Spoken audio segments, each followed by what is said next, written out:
গরুর খামার করে যে আপনারা যে ছটকদার বিজ্ঞাপনগুলো দেখেন, এগুলোর উপর যদি আপনারা আস্থা আনেন, তাহলে আপনি নিঃস্ব হয়ে যাবেন। আপনার কাছে যে 10 লাখ টাকা অথবা 20 লাখ টাকা 30 লাখ টাকা যেগুলো আছে, সেগুলো আপনার সব মূলধন শেষ হয়ে যাবে যদি আপনি ইউটিউব অথবা ফেসবুকের যে ছটকদার বিজ্ঞাপন অথবা যারা বিদেশ থেকে এসে খামার করতেছে অনলাইনে যতগুলো দেখতেছেন,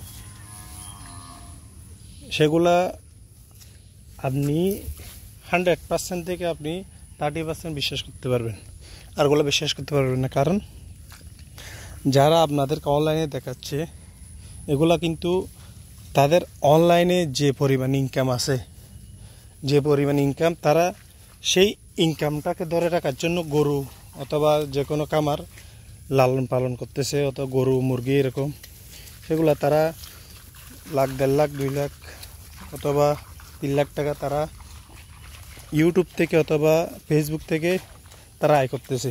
সেই টাকা দিয়ে আপনাদেরকে এরকম বিজ্ঞাপনগুলো দেখাচ্ছে।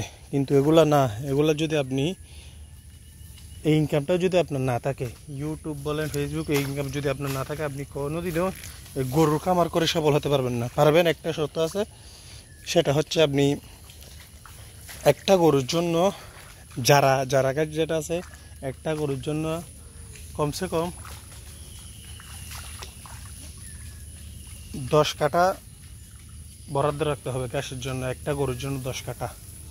সেরকম আপনি যতটা গরু লালন পালন করবেন, সেই অনুযায়ী যদি আপনি ঘাস চাষ করতে পারেন, তাহলে আপনি লাভ করতে পারবেন।